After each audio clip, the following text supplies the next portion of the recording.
एक जंगल में एक शेर रहता था जिसका नाम बलराम था। बलराम जंगल का सबसे ताकतवर जानवर था और सभी जानवर उससे डरते थे। वह जंगल पर राज करता था और कभी कभी दूसरों को धमकाता भी था। जंगल में एक छोटा खरगोश भी रहता था जिसका नाम रिंकू था। रिंकू बलराम से बहुत डरता था, लेकिन बलराम रिंकू को कभी परेशान नहीं करता था। एक दिन जंगल में एक भयानक अकाल पड़ा। बारिश नहीं हुई और पेड़ पौधे सूखने लगे। जानवरों को भोजन और पानी मिलना मुश्किल हो गया। बलराम भी कमजोर होने लगा। वह शिकार करने के लिए जंगल में घूम रहा था, लेकिन उसे कुछ नहीं मिला। कुछ देर भटकने के बाद बलराम एक छोटे से जंगल में पहुंचा। उसने देखा कि वहां हरे भरे पेड़ पौधे हैं और एक छोटी सी नदी बह रही है। बलराम खुश हो गया और नदी के किनारे पानी पीने लगा। अचानक उसने किसी के हिलने डुलने की आवाज सुनी।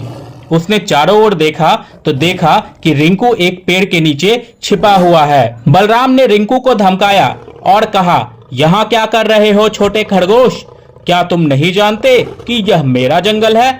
रिंकू डर गया और उसने कहा, क्षमा करे बलराम जी, मैं भोजन और पानी की तलाश में यहाँ आया हूँ। हमारे जंगल में सब कुछ सूख गया है। बलराम रिंकू की बातें सुनकर हैरान रह गया।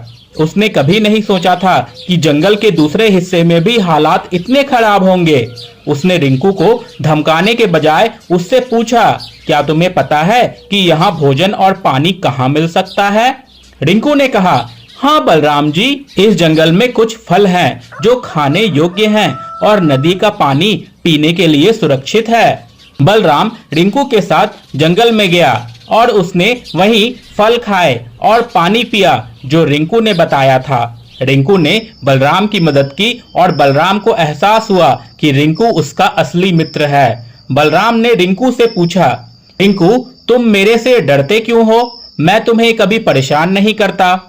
रिंकू ने कहा, बलराम जी, आप जंगल के सबसे ताकतवर जानवर हैं और मैं आपसे डरता हूँ, लेकिन आज आपने मेरी मदद की है और आपने मुझे एक सच्चा मित्र साबित किया है। बलराम और रिंकू दोनों जंगल में वापस चले गए। रास्ते में उन्होंने फैसला किया कि वे दोनों जंगल वासियों की मदद करेंगे। उन्होंने जंगल के अन्य जानवरों को छोटे जंगल में ले जाकर वहां के फलों और पानियों के बारे में बताया। धीरे धीरे सभी जानवर सूखे से बच गए।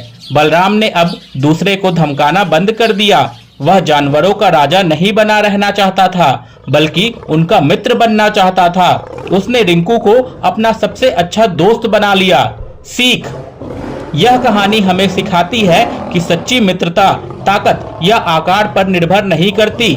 एक सच्चा मित्र वही होता है जो मुसीबत के समय मदद करता है।